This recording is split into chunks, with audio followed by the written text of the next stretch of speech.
Hola, mi nombre es Leanis María Díaz Pacheco. Soy estudiante de Tecnología en Regencia de Farmacia en la Universidad Nacional Abierta y a Distancia.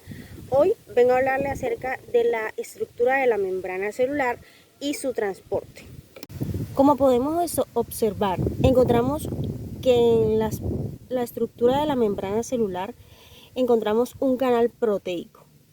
Encontramos también una proteína globular, la cual la acompaña la glicoproteína. Esto también se ve influenciado con el fluido extracelular, en donde también encontramos carbohidratos, cabezas hidrofílicas, la bicapa fosfolipídica, los fosfolípidos. También encontramos colas hidrofóbicas, la proteína o hélice alfa, que sería integral, la proteína periférica. Encontramos la proteína integral globular, la proteína periférica, el glicolípido y el colesterol. La membrana celular se compone por capas de lípidos anfipáticos, cuyas cabezas son polares hidrofílicas que tienen afinidad por el agua. Se orientan también hacia adentro y hacia afuera de la célula, manteniendo el contacto de sus partes hidrófobas que rechazan el agua de forma semejante a un sándwich, por ejemplo. Estos lípidos son primordialmente el colesterol, pero también son fosfoglicéridos y esfingolípidos. La membrana celular también posee un 20% de proteínas integrales y también posee un 20% de proteínas periféricas, que cumplen funciones muy específicas, las cuales van relacionadas con el tema de la conexión, el transporte, la recepción y la catálisis de las proteínas integrales de esta membrana celular. También están incrustadas con una bicapa con sus partes y superficies hidrofílicas expuestas al entorno acuoso.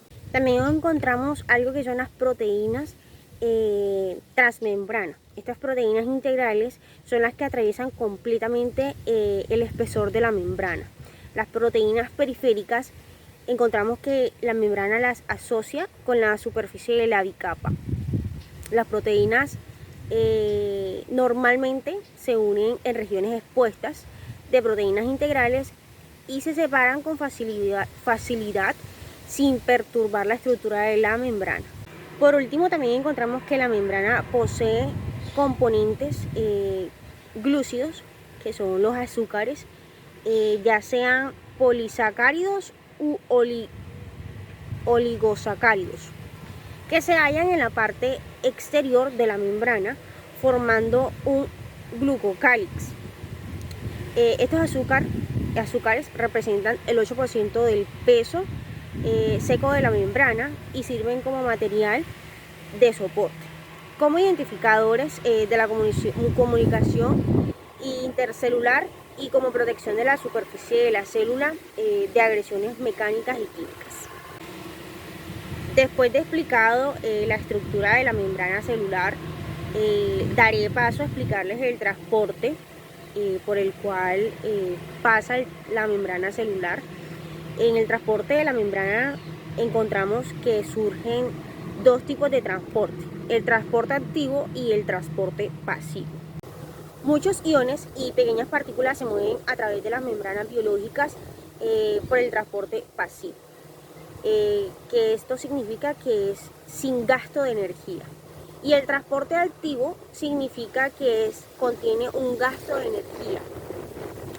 La difusión de este movimiento neto de una sustancia a favor de su gradiente de concentración desde una región mayor emite una concentración también de menor concentración.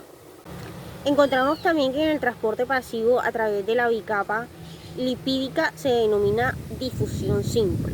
Esta difusión simple y el que se realiza a través de los canales iónicos y proteínas de la membrana se denomina difusión facilitada.